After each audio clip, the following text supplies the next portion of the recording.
Paz do Senhor Jesus, vamos para mais um dia do nosso devocional, que se encontra no Evangelho de Lucas, capítulo 8, versículo 25, que diz assim a palavra do Senhor. Então lhes perguntou, onde está a vossa fé? Atemorizados, eles se admiraram e diziam uns aos outros, quem é este que dá ordens até aos ventos e à água? E eles lhe obedecem. Estamos diante de uma passagem onde nós vamos estar vendo o poder de Jesus sobre a natureza, em Lucas 8, do versículo 22 ao versículo 56, nós vamos ver o poder do Rei, o poder do Senhor Jesus sobre a natureza. Vamos ver o poder de Jesus sobre os demônios. Vamos ver o poder de Jesus sobre a doença e a morte, e nós vamos estar falando a respeito do poder do rei. Na teoria, a prática, a vida cristã, ela é a escola da fé. Nessa escola, os alunos vão caminhar ao lado do professor, o nosso mestre Jesus. É isso que nós vamos ver os discípulos nessa caminhada. Então, isso significa que o Evangelho não é uma porção de proposições e ditos que devem ser apenas assimilados intelectualmente. O Evangelho é, antes de tudo, o poder de Deus, como diz Romanos 1,16. O poder que nos habilita a seguir Jesus, experimentando sua vida, seu ministério e sua glória. Jesus embarca com os seus discípulos para as aulas práticas daquilo que ele havia ensinado. Lucas, por meio dos quatro milagres, vai revelar o poder de Jesus sobre as coisas criadas. Ele tem poder sobre a natureza, sobre os demônios, sobre a enfermidade e sobre a morte. E aqui nós vamos ver esse poder de Jesus sobre a natureza. Então, essa é a primeira vez que Lucas ele vai relatar uma travessia de Jesus e de seus discípulos rumo a uma região de gentios, rumo a uma região onde aquele povo não era judeu. Todavia, antes de seus discípulos presenciarem seu poder na vida de um homem possesso, eles o verão acalmando a força da natureza. O lago de Genezaré, ou Mar da Galileia, ele tem uma extensão e profundidade suficiente para representar um perigo fatal àqueles que se aventuram em condições inadequadas. Então Jesus ele se dirigia a uma região conhecida como Decápolis, um conjunto de 10 cidades helenísticas, da qual Gerasa fazia parte de uma dessas 10 cidades. Ao entrar com seus discípulos no barco, Jesus ele adormeceu. Isso nos parece uma referência à atitude de outro profeta hebreu, que era quem? Jonas, que diferentemente de Jesus, ele adormeceu em um navio ao tentar escapar de sua responsabilidade de pregar a outros gentios, que eram os ninivitas. E é possível também identificar uma referência também a Êxodo, o momento em que Deus, por seu poder, dividiu as águas do Mar Vermelho, fazendo seu povo passar com os pés enxutos. Então, Jesus estava cumprindo tudo que for escrito a seu respeito. Então, o Senhor ele vai cumprir tudo que estava escrito a seu respeito. Quando nós lemos Lucas, capítulo 24, e o versículo 27, nós vamos ver isso. Então, Lucas ele vai esclarecer que enquanto Jesus ele dormia, o barco ele foi acometido por uma grande tempestade. Versículo 23 do capítulo 8 diz, enquanto navegavam, ele adormeceu, e caiu um vendaval sobre o lago, e o barco foi se enchendo de água a ponto de estarem em perigo. Então, a fúria da tempestade e o desespero dos discípulos contrastam propositalmente, né, no relato bíblico, com a calma daquele que é o Senhor de todo o universo. Curiosamente, a reação dos discípulos também nos remete à reação dos marinheiros no navio em que Jonas dormia. Então, quando Jonas dormia ali no navio, né, aqueles marinheiros, no meio daquela tempestade ali, né, estavam desesperados, jogando seus pertences, tudo que ali estava no navio, para o navio não afundar, e Jonas estava ali dormindo. Nós vamos ver, né, aqueles marinheiros ali, desesperados ali, enquanto Jonas estava dormindo. Então, diante do pedido dos discípulos, Jesus repreendeu o vento e a fúria da água. Né? No versículo 24 diz: repreendeu o vento e a fúria da água, e eles cessaram e veio a calmaria. A palavra usada por Lucas, essa palavra repreender, é a mesma quando Jesus repreendia os espíritos malignos. Tanto que alguns veem indício de que aquela tempestade era de natureza demoníaca. Né? E quando nós voltamos aqui, no caso de Jonas, Jonas 1,4 diz: o Senhor lançou sobre o mar um forte vento e fez-se no mar uma grande tempestade. Sendo uma ação natural, né, divina ou demoníaca, nada aconteceu fora da soberania divina. De qualquer forma, é seguro afirmarmos que de onde veio a autoridade para repreender, né, os demônios, também veio a autoridade para repreender a tempestade. Imediatamente aquela tempestade ela cessou e o mar se acalmou, vindo a bonança. Após repreender a natureza, Jesus também repreende a incredulidade dos discípulos, né, quando ele diz lá no versículo 25: onde está a vossa fé? A reação espantosa dos discípulos é demonstrada pela pergunta que eles fazem uns aos outros: né? Quem é este que até o vento e as ondas repreende e lhe obedece?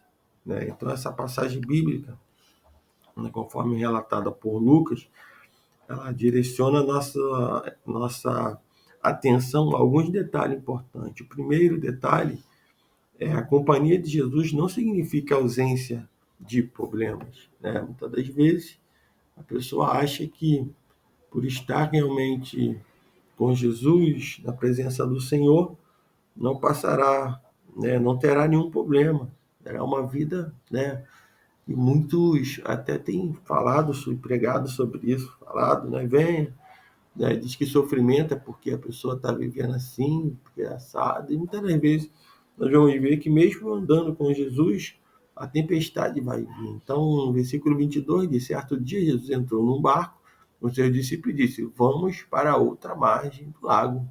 E partiram. E a partir daí surgiu o problema, porque a tempestade que atingiu os discípulos, né, ocorreu quando Jesus ele se encontrava entre eles.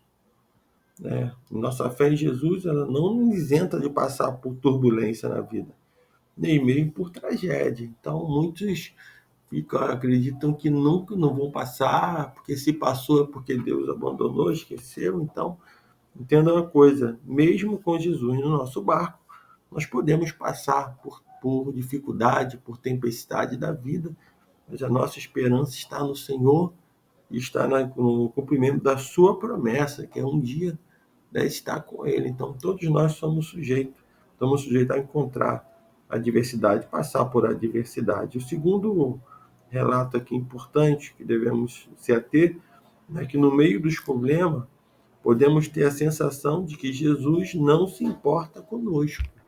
Né? A palavra diz no versículo 23 que enquanto navegavam, ele adormeceu e caiu um vendaval sobre o lago.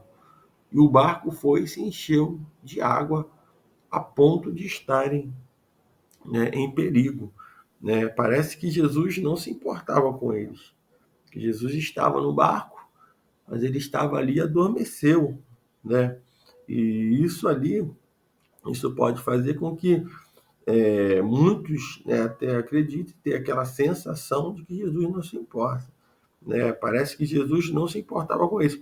Ele estava aqui, dormindo, dando aos discípulos a sensação de que pereceriam. Então, Jesus, muitas das vezes nós podemos estar orando no meio de uma tempestade, clamando até por Jesus, né? E muitas das vezes nós obtemos até recebemos silêncio, ainda o Senhor não respondeu algo que nós estamos colocando diante dele, né? De repente vocês estão passando por uma dificuldade, as coisas, né, não estão indo conforme nós queríamos que fosse, né? E até que podemos clamar por Jesus e ali Jesus ainda não dá uma resposta, não ter dado, e muitos até abandonam, né, a sua fé porque está clamando e Jesus não respondeu. Isso não é sinal de que Jesus não se importa. Ele se importa conosco e no momento certo ele vai cumprir o seu querer, a sua vontade, mesmo que ela não seja de acordo com a nossa vontade, né? Porque a vontade do Senhor é boa, perfeita e agradável, mesmo que nós não seja agradável a nós, mas sendo agradável ao Senhor, isso que importa. E o terceiro ponto, relato, né, que nós devemos nos ater, precisamos acordar Jesus com as nossas orações. Né? Versículo 24, a parte A diz: chegando-se a ele, despertaram-no dizendo: Mestre, mestre, estamos perecendo. Então Jesus, ele quer ser incomodado com a nossa oração. Ele quer ser importunado com a necessidade de seus filhos e amigos. Muitas vezes a pessoa quer receber algo da parte do Senhor, né, está precisando de um auxílio, né, mas não quer orar, não quer buscar, não quer pagar um preço em oração.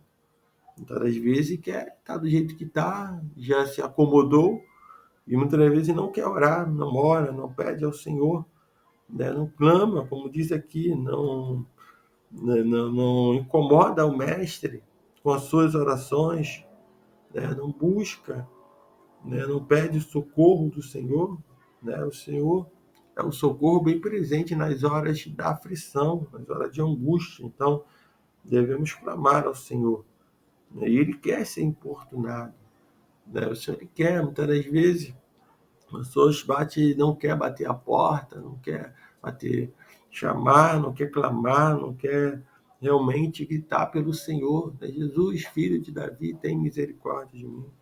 Então, é preciso, né, estar realmente, acordar Jesus com as nossas orações, chamar a atenção do Senhor com as nossas orações.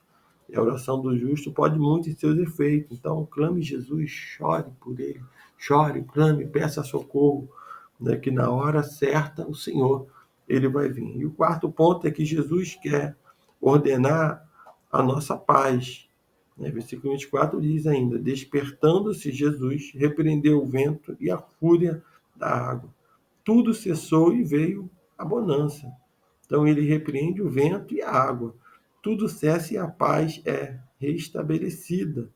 Né? O interesse de Jesus é acalmar a tempestade da mesma forma que o interesse de Satanás é provocá-la. Né? Jesus, ele segue questionando: onde está a vossa fé? Né? É a pergunta que fica: é possível morrer em uma tempestade com Jesus em nosso barco? Pelo que nós vemos aqui, né, o Senhor lhe perguntando onde está a nossa fé. Por quê? Porque o interesse do Senhor Jesus é acalmar a tempestade, da mesma forma que o interesse de Satanás é provocar a tempestade. Jesus tem todo o interesse, né, de acalmar essa tempestade da sua vida, o que você está passando, o que está ocorrendo, né, da mesma forma que ele repreendeu ali o vento e a água, tudo cessou ali e a paz reinou, foi restabelecida. O Senhor também ele quer entrar com providência na sua vida. Mas não seja aquele que está com Jesus no barco, né, e está morrendo, porque é semelhante à pessoa que conhece os milagres do Senhor Jesus, que conhece a sua palavra, estão morrendo. Por quê? Porque não está clamando pelo Senhor.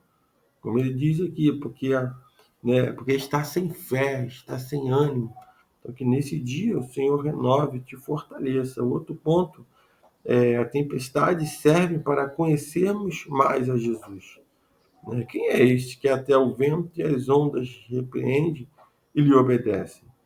É preciso ser Deus para controlar o tempo e a natureza.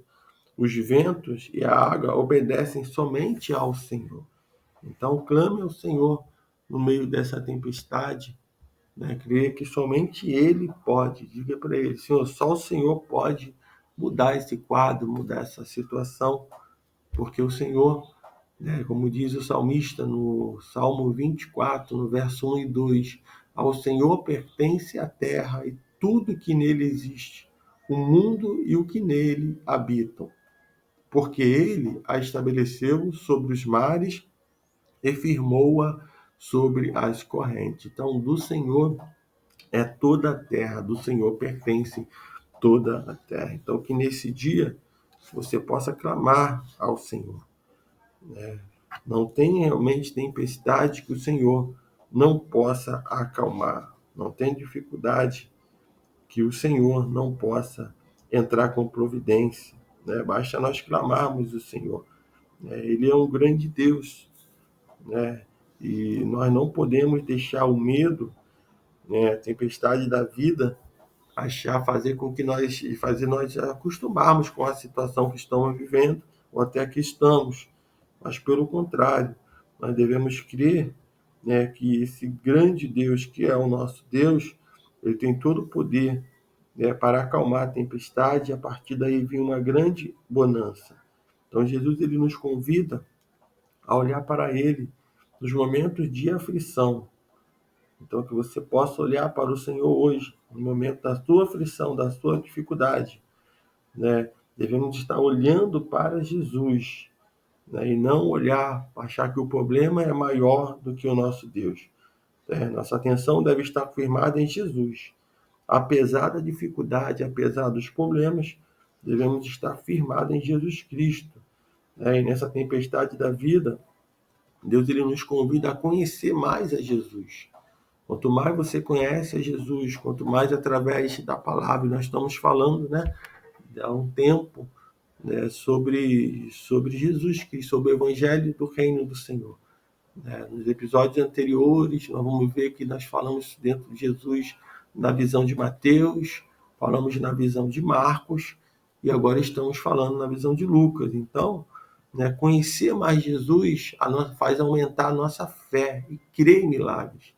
E crer que o Senhor tem todo o poder, né? Pois Ele tem todo o poder para transformar nossas adversidades em oportunidade para crescermos na fé, né? Então, que nesse dia você possa ficar com essa palavra, meditar nela, né? Tomar posse da sua vitória, né? Ver como o Senhor tem poder para acalmar a tempestade e ficar firmado no Senhor Jesus, crendo que Ele é o único e suficiente Salvador, Ele é o único que pode entrar com providência em qualquer causa, seja ela qual for, seja ela qual dificuldade tenha, o Senhor, Ele está no controle. Então amanhã nós vamos continuar falando e vamos falar sobre o poder de Jesus sobre os demônios. Então, que o Senhor te abençoe nesse dia, que você compartilhe essa mensagem com alguém que esteja, que você seja, se você for tocado pelo Espírito Santo, que você convide, né, ou compartilhe com alguém para poder também receber do Senhor nesse dia. Que Deus te abençoe.